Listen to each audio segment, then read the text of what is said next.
السيئات سبحان ربك رب العزة عما يصفون وسلام على المرسلين والحمد لله رب العالمين জনাব সভাপতি আল্লামা হযরত মাওলানা শামসুদ্দিন সাহেব, শ্রোতৃ মণ্ডলী, পর্দার আড়ালের মা ও বোনেরা, আসসালামু আলাইকুম ওয়া রাহমাতুল্লাহি ওয়া বারাকাতুহু। আমরা মহান আল্লাহ সুবহানাহু আজকের এক পবিত্র রজনীতে আমরা এখানে উপস্থিত হয়েছি, যেটা হচ্ছে নিসফুম মিন শাবান, পবিত্র শাবান মাসের মধ্যরাত্রি। এই রাতটি সম্পর্কে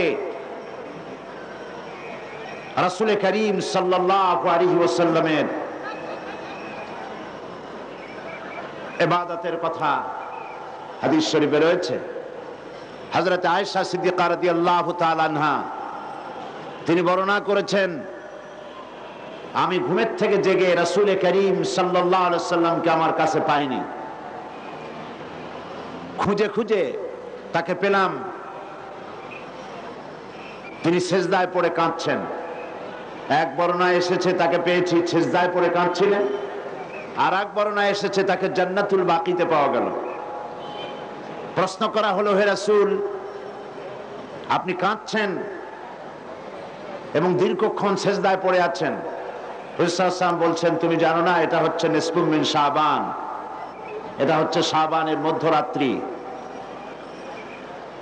অর্থাৎ এটা থেকেই রমজান মুবারকের প্রস্তুতি পর্ব শুরু হয়। রাসূল করিম সাল্লাল্লাহু আলাইহি ওয়াসাল্লাম এই রাত থেকেই রমজান মুবারকের প্রস্তুতি গ্রহণ করতেন। ইসলামের মধ্যে সবচেয়ে শ্রেষ্ঠ রজনী হচ্ছে লাইলাতুল কদর। শবে বরাতকে লাইলাতুল কদরের সমপর্যায়ের নেওয়া গুমরাহি। লাইলাতুল কদর হচ্ছে ইসলামের সবচেয়ে শ্রেষ্ঠ রজনী, যে রাতটা হচ্ছে আল্লাহ পাকের কাছে অত্যন্ত পবিত্র, যে রাতটি হচ্ছে খায়রুম মিন আলফি শাহর, সেটা হচ্ছে লাইলাতুল কদর, লাইলাতুল মুবারাক। আজকের রাত্রে একটি পবিত্র রাত। এ রাত্রে রাসূল সাল্লাল্লাহু আলাইহি ওয়াসাল্লাম কবর জিয়ারত করেছেন, নফল ইবাদত করেছেন, কাঁদাকাটি করেছেন। আমরাও আজকে আল্লাহ পাকের দরবারে ধর্ণা দেব। তবে প্রচলিত শবে বরাত যেটা করা হয়, রুটি তৈরি করা, হালুয়া তৈরি করা এবং এগুলি বিতরণ করা, এই রাত্রের জন্যই খাস করে নেওয়া, এটা সঠিক নয়। রুটি হালুয়া বিতরণ প্রত্যেক রাতেই হতে পারে, প্রত্যেক দিনই হতে পারে। কিছু বিদআত চালু হয়েছে এই রাতকে কেন্দ্র করে। চট্টগ্রামে এরকম হয়নি। বাজি ফোটানো হয়। আমি বুঝি না লাইলাতুল বরাতের সাথে বাজি ফোটাবার সম্পর্কটা কি। আল্লাহ পাক এই গুমরাহি থেকে, বিদআত থেকে আমাদেরকে হেফাজত করুন, আমরা বলি আমিন। আজ পবিত্র রজনীতে এর থেকে শ্রেষ্ঠ ইবাদত আর কি হতে পারবে, যে আমরা আল্লাহ রাব্বুল আলামিনের কালাম, তার কোরআন থেকে আলোচনা করছি, বা জামাত নামাজ আদায় করেছি এবং করব ইনশাআল্লাহ। এবং এই লক্ষ জনতা আল্লাহ পাকের দরবারে ভিখারির মতো হাত উঁচু করব। আর কোরআনে কারীমের আলোচনার চাইতে শ্রেষ্ঠ মাহফিল, শ্রেষ্ঠ ইবাদত পৃথিবীর বুকে আর কিছু হতে পারে না। আমরা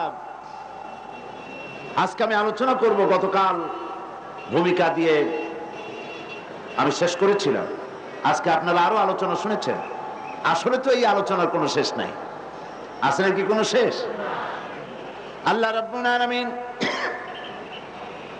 কোরআনে কারীমের ভিতরে বলেছেন, কুল লাউ কানাল বাহরু মিদাদান লিকালিমাতি রাব্বি লানাফিদাল বাহরু ক্বাবলা আন তানফাদা কালিমাতু রাব্বি ওয়ালাউ জিনা বিমিসলিহি মাদাদা।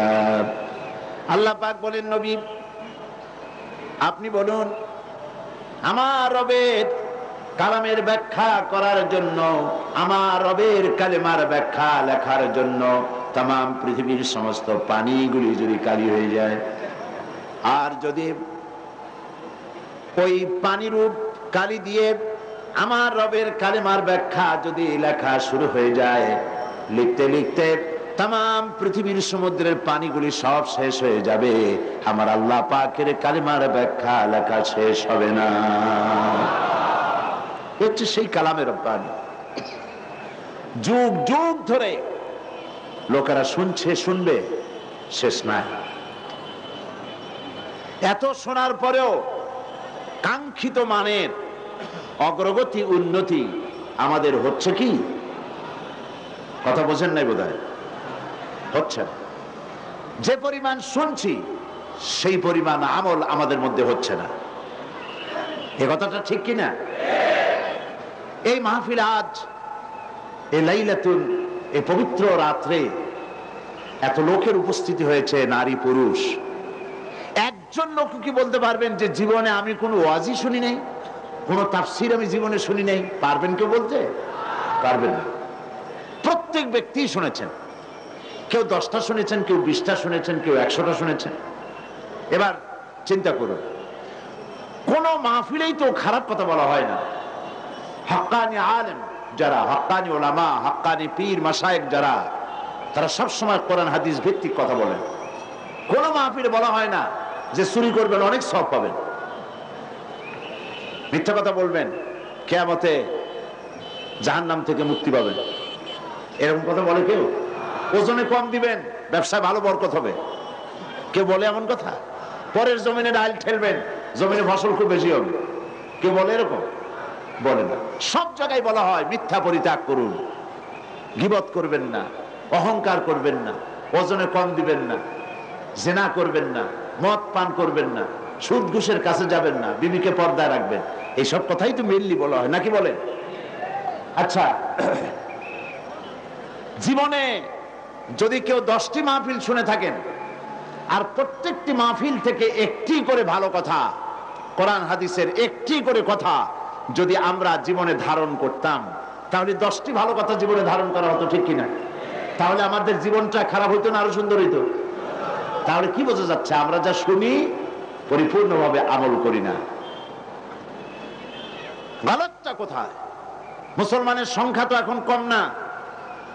এই মুসলমান এক সময় সংখ্যায় খুবই কম ছিল। সেই কম সংখ্যক মুসলমানেরা 8খানা শুকনো রুটি, একটুখানি খেজুর, 1 গ্লাস অথবা আধা গ্লাস, 1 ঢোক পানি খেয়ে রোম, শাম, পারস্যকে পদানত করেছিল। এটা ঠিক কিনা? অর্ধেকটা পৃথিবী মুসলমানদের পায়ের তলে আসছিল, কথা ঠিক কিনা? আর সেই মুসলমানদের সংখ্যা এখন 130 কোটি পার হয়ে গেছে। কিন্তু আজ মুসলমানের সেই মর্যাদা আছে কি? নাই, সেই মর্যাদা নাই।